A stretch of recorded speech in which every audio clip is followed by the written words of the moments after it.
Funny thing about names, they're not just labels, are they? No, names carry weight. A name can raise the dead or bury the living.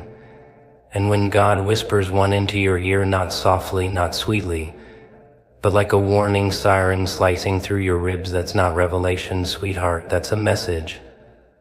A message dipped in fire. See, most people ask for signs. They beg for clarity, pray for truth, chant about wanting to see things for what they really are. But when that truth shows up wearing someone's name like a weapon, they freeze. They stutter. They start pretending they didn't hear it. You ever get that feeling? That twitch in your gut, the kind that doesn't come with a warning label, but it screams anyway. Yeah, that. It's not anxiety. It's not overthinking. It's your body pulling the fire alarm while your mind keeps painting over the smoke. People call it intuition, instinct, maybe even paranoia if they're feeling clever. But here's the joke, it's always been right. That ache in your chest when they enter the room. That sudden chill when they say your name a little too sweetly. That way your loud laughter dies the second they walk in. Not because they've done anything, oh no, not yet, but because something deep down, buried beneath your hope, already knows it starts small. You start apologizing for things you didn't do. You flinch when they praise you because it always feels like a setup. You talk less, not because you have nothing to say, but because everything you say seems to echo wrong in their ears. And still you stay. You justify. You tell yourself everyone has bad days. You patch the cracks with patience, slap duct tape on your discomfort, and call it growth. But it's not growth, it's denial dressed in optimism. And all the while, that twitch, that tightness, that whisper, it's growing. Teeth, because the body doesn't lie. The body doesn't need closure or proof. It doesn't care about their excuses, their tears, their perfectly rehearsed sob stories. The body reacts to energy. It reacts to threats. It reacts to lies long before your brain can process the betrayal. Your heartbeat speeds up around them, but not the kind that comes from love. It's the kind that comes from standing too close to a cage with something wild inside. You don't call it danger yet, but your nervous system already has. Every part of you has already started pulling away, even as your hands keep reaching toward the fire. And then one day, bam, the name, clear as glass. Not whispered by someone else, not dug up in a conversation, not exposed by some scandalous twist. No. The name comes from somewhere higher, somewhere older, somewhere that doesn't play with shadows. The name just drops. And suddenly, everything clicks. The mood swings, the manipulation, the guilt that never belonged to you. It all lines up. And the joke, the punchline, you already knew it. You just didn't want to know, so when the name shows up, it's not a revelation, it's confirmation. It's a courtroom verdict for a crime your soul already reported. But now there's no room left for pretending. Now it's not just a feeling, it's fact. And still, what do most people do? They doubt themselves. Even when the truth is screaming, they whisper, but maybe I'm overreacting. No, sweetheart. You're finally reacting. That twitch, that ache, that throb in your chest, that was your spirit trying to drag you away from the fire before you burn to ash. You can lie to your friends. You can lie to your therapist. You can even lie to your mirror. But your nervous system, that traitor tells the truth every time.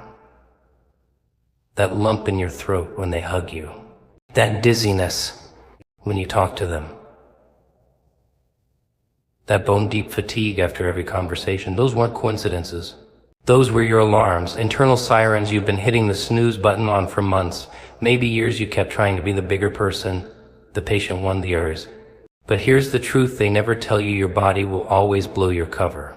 It will always start screaming before your mouth does, because the spirit doesn't play politics.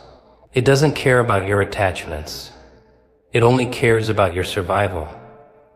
And when the name is finally revealed, it's not interested in your excuses. It just wants to know, what are you going to do now? Ignore the twitch. Keep brushing off the signals. Let them linger like a loaded gun pointed at your peace. Or finally listen to what your body has been trying to tell you all along. Because that gut feeling, that wasn't fear, that wasn't panic. That was prophecy with a heartbeat. And it was right all along. They always make it about you, don't they? Like you're the problem. Like your distance is betrayal and your silence is rudeness. They love to twist it, oh they live for that, but here's the reality check, the one no one wants to hear. The name you were shown isn't your burden to carry. It's your cue to get out. People think when truth arrives, it comes with a golden robe and soft music, some elegant speech about forgiveness and healing and growth. No. When truth really lands, it kicks the door in and tells you to grab your things. You get shown their name for a reason. It doesn't happen randomly. It's not a glitch in your emotions. That name, their name was lit up for you like neon in the dark because something up there finally got tired of watching you bleed politely. You didn't want to see it, of course you didn't. You were too busy loving their potential, too loyal to the version of them that only existed in your imagination. And now the mask is off. And guess what's underneath? Not a mistake. Not a wounded soul. Just a pattern. A cycle. A choice wearing skin, but still here you are, clutching the guilt like it's yours. Like their name was a test you failed. Maybe I was too cold. Maybe I didn't communicate enough. Maybe they're going through something. No more mabes. No more emotional acrobatics trying to justify someone else's chaos. Their name came to you not as a burden to fix, but as a warning. Like the last line of a bad script, get out before the fire starts eating the walls. You think loyalty means suffering in silence. You think kindness means sacrificing your own soul on the altar of someone else's mess. Let me tell you what that is. It's emotional hostage taking. And you've been paying the ransom with your joy. And the worst part, they never even said thank you. They took your softness and mistook it for stupidity. They took your forgiveness and treated it like a guarantee. And now that the truth has shown you their name, they want to gaslight your instincts into silence. They'll say you've changed. That's their go-to. They'll say you're acting different. But they won't mention how your smile stopped being real around them. They won't mention the 100 times you bit your tongue so you wouldn't start a war. They won't mention the way your energy shriveled every time they walked in like a storm pretending to be a person.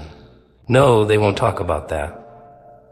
But they'll sure talk about how distant you've become.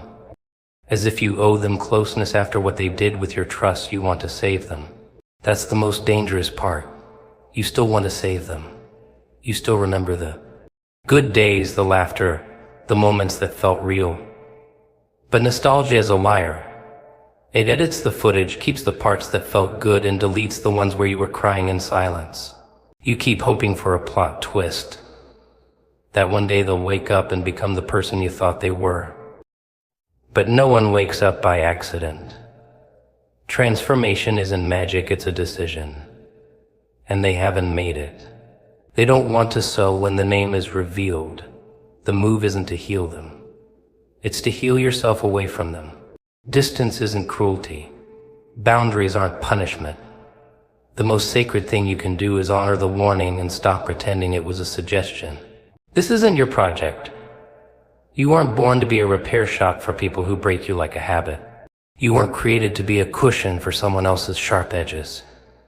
You weren't given discernment just to ignore it because you're scared of being alone. Let them think you're cold. Let them call you dramatic. Let them sit in confusion. They don't need to understand your exit. They just need to get used to your absence. And you don't need to explain a damn thing. That name came to you like a storm, and storms don't explain, they warn. And when you ignore a warning, you don't get points for loyalty. You just get wrecked. Funny thing about loyalty. It sounds noble, doesn't it? All shiny and golden like a badge you wear on your chest. I'm loyal. I stick around. I don't give up on people. That's the story you tell yourself. That's how they get you. Because somewhere along the way you forgot that loyalty has an expiration date when it's pointed at the wrong target. And while you were out there giving second chances like candy, the universe was trying to break the signal jam in your head just long enough for you to hear it, that name. But you didn't want to hear it. You were busy investing in someone who only showed up when it was convenient. You held the rope tighter every time they pulled away. You convinced yourself that if I just hold on longer, love harder, try more, they'll come around. But love isn't CPR. You can't keep breathing life into something that flatlined the moment they decided not to care. And here's the real kicker. Every minute you stayed loyal to the wrong person, you delayed what was meant for you. You postponed peace. You gave your energy to a question mark that never deserved to be part of your sentence. You thought you were building something strong, but what you were really doing was stacking red flags and calling it a home. And all that time, your spirit was screaming underneath the surface. Leave, run, escape. But you dressed it up in hope and told it to sit quietly in the corner while you kept trying to paint roses on a wall of thorns. See, the universe doesn't yell right away. It starts with whispers. It nudges you, sends signs, but when you ignore them long enough, it starts throwing bricks. It shows you the name. It cuts through the noise. It strips away the charm, the charisma, the sweet lies. And when that moment comes, you don't get to say, I didn't know. You knew, you just didn't want to move, but let's not pretend this was all about them. No, let's go deeper. Let's talk about what you were really doing. You weren't just being loyal.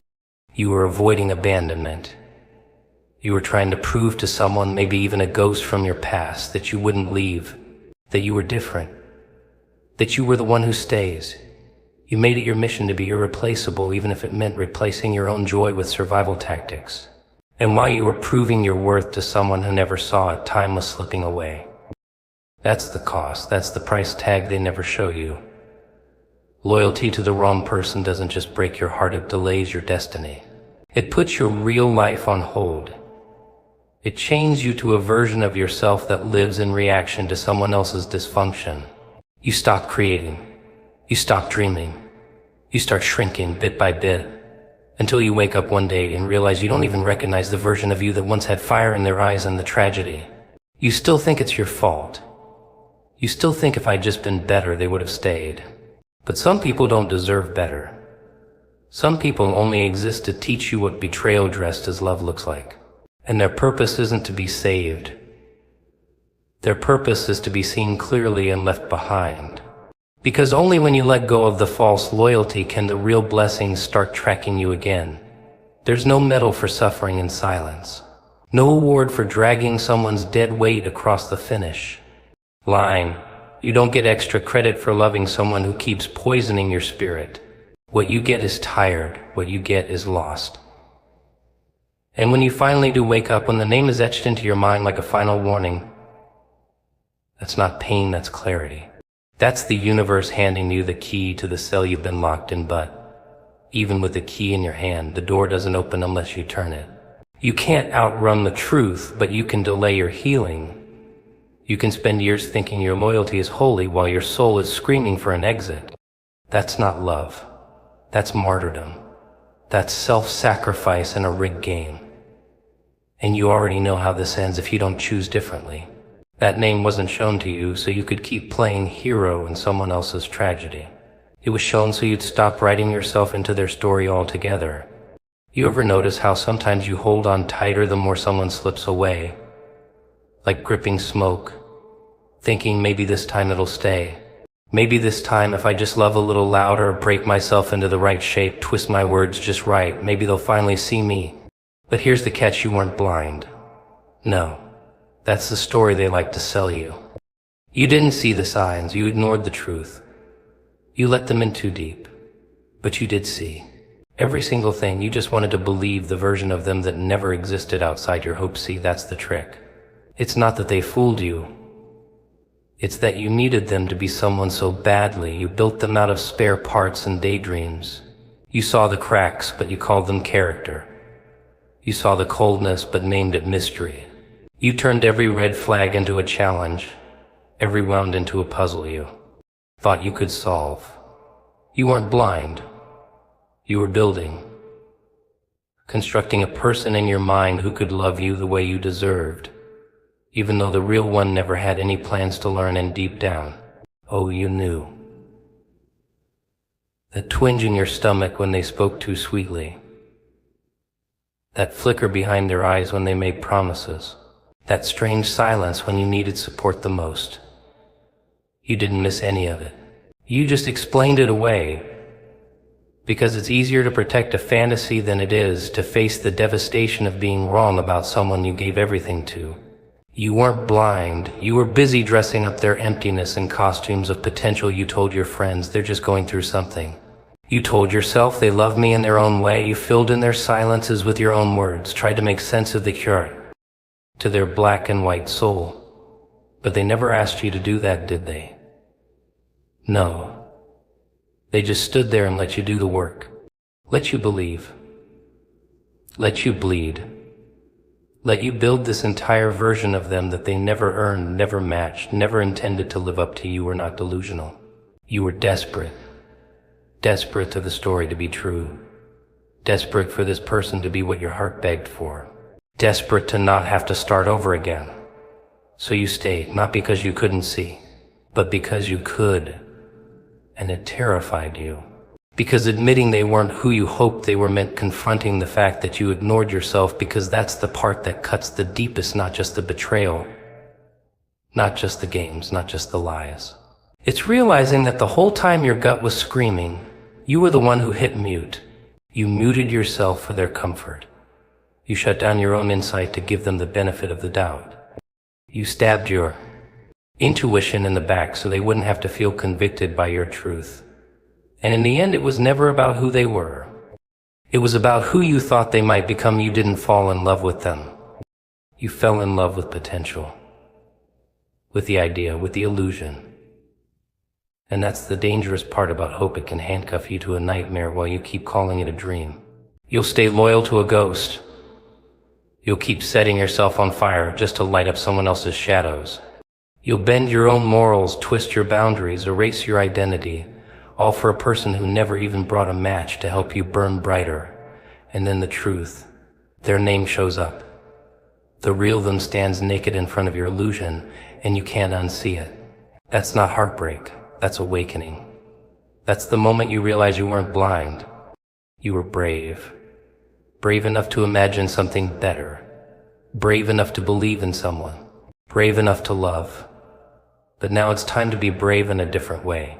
Not by holding on, but by letting go of the version you created and facing the one who never deserved to be the main character in your story to begin with. You know what you're got. People always say trust takes time, like it's some sacred little process, fragile and slow, like planting a tree or raising a child. The lies.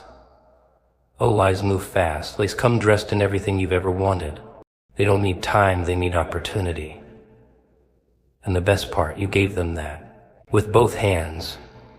You opened the door and smiled as they walked in, wearing the face of your desires and the voice of your comfort. And when the truth started knocking, you told it to wait outside, see.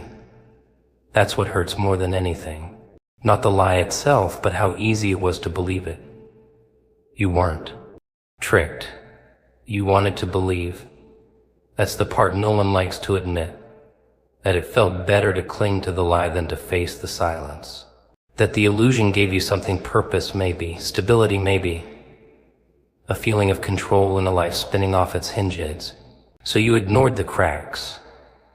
You filled in the blanks with your own words, your own hope, your own narrative. You made excuses. You called inconsistency mystery. You called manipulation passion. And you called pain proof that it mattered. And you kept going, didn't you? Even when the facts were right there. Even when reality was flashing its high beams in your face, you kept choosing the version of them that only existed in your heart. Because to admit the lie would mean admitting you were building your world on fiction. That the comfort you were wrapped in was stitched from red flags and broken boundaries.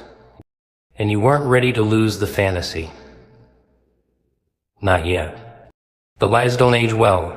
They rot slowly, quietly. Until one day you wake up and the truth is sitting on your chest like a weight you can't shake off. And you feel it. In the pit of your stomach. In the silence between the words. In the way they look at you like a stranger wearing your lover's skin. You try to ignore it, but lies are loud when they're dying.